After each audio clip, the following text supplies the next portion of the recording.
पवित्र बाइबल जीवन देने वाली पुस्तक हिंदी ऑफिशियल यूट्यूब चैनल में आपका स्वागत है। हमारे वीडियो प्रतिदिन प्राप्त करने के लिए कृपया हमारे चैनल को सब्सक्राइब करें और नोटिफिकेशन आइकॉन भी दबाएं। आज का पवित्र बाइबल पाठ दूसरा सामुएल के पुस्तक अध्याय 24। दाऊद द्वारा जनगणना कराना और उसका दंड भोगना। यहोवा का कोप इस्राएलियों पर फिर भड़का और उसने दाऊद को उनकी हानि के लिए यह कहकर उभारा, इस्राएल और यहूदा की गिनती ले। इसलिए राजा ने योआब सेनापति से जो उसके पास था कहा, तू दान से बेर्शेबा तक रहने वाले सब इस्राएली गोत्रों में इधर उधर घूम और तुम लोग प्रजा की गिनती लो, ताकि मैं जान लो कि प्रजा की कितनी गिनती है। योआब ने राजा से कहा, प्रजा के लोग कितने भी क्यों न हो, तेरा परमेश्वर यहोवा उनको 100 गुना बढ़ा दे और मेरा प्रभु राजा इसे अपनी आंखों से देखने भी पाए। परंतु हे मेरे प्रभु, हे राजा, यह बात तू क्यों चाहता है?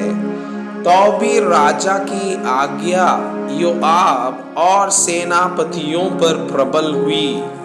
अतः योआब और सेनापति राजा के सम्मुख से इस्राएली प्रजा की गिनती लेने को निकल गए। उन्होंने यरदन पार जाकर अरोएर नगर की दाहिनी ओर डेरे खड़े किए, जो गाद की घाटी के मध्य में और याजेर की ओर है। तब वे गिलाद में और तहतिम्होदेशी नामक देश में गए कि दान्यान को गए और चक्कर लगाकर सीदोन में पहुंचे। तब वे सोर नामक दृढ़ गढ़ और हिव्वियों और कानानियों के सब नगरों में गए और उन्होंने यहूदा देश के दक्षिण में बेर्शेबे का दौरा निपटाया। इस प्रकार सारे देश में इधर उधर घूम घूम कर वे 9 महीने और 20 दिन के बीतने पर यरूशलेम को आए।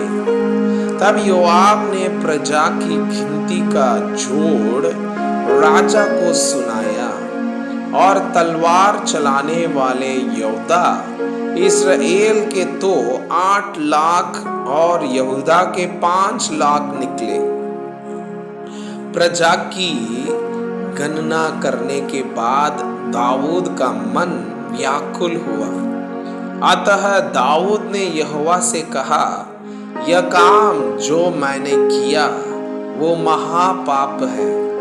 तो अब हे यहोवा, अपने दास का अधर्म दूर कर, क्योंकि मुझसे बड़ी मूर्खता हुई है। सवेरे जब दाऊद उठा, तब यहोवा का यह वचन गाद नामक नबी के पास, जो दाऊद का दर्शी था, पहुंचा।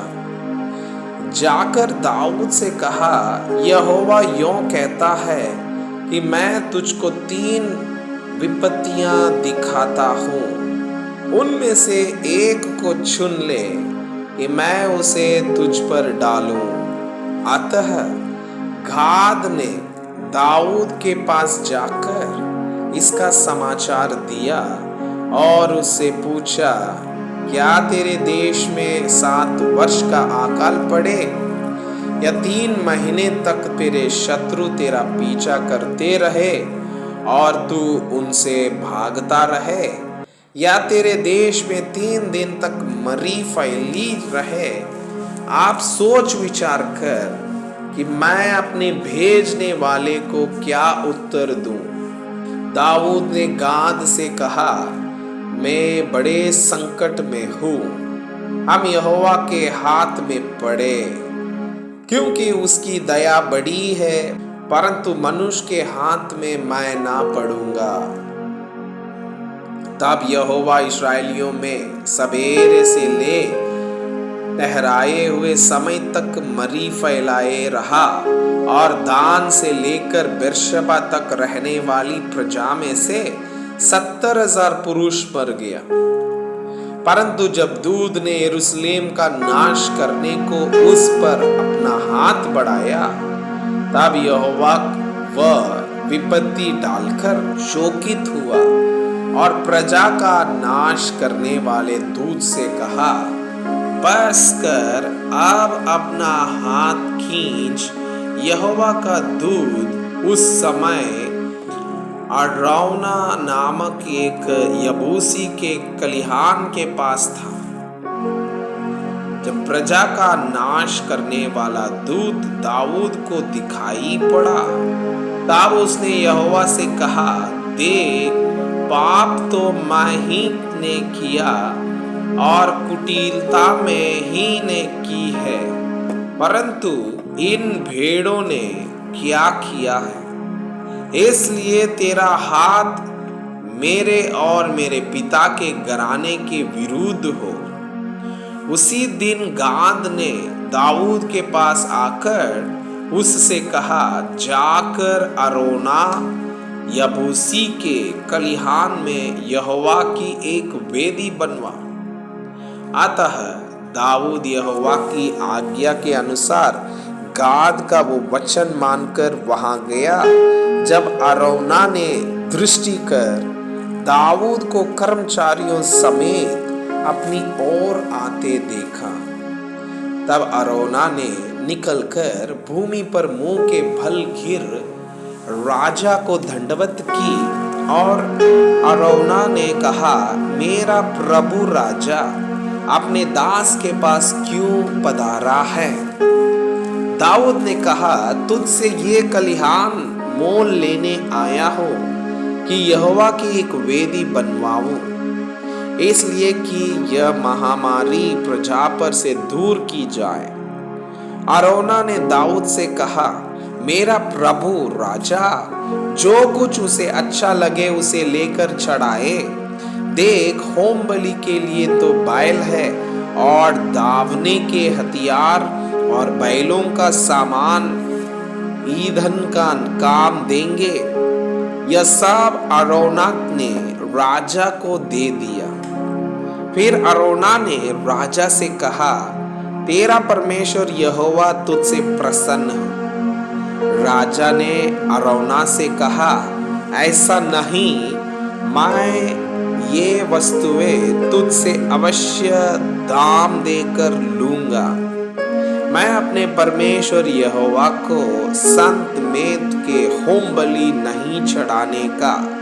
अतः दाऊद ने कलिहान और बैलों को चांदी के 50 शेकल में मोल लिया।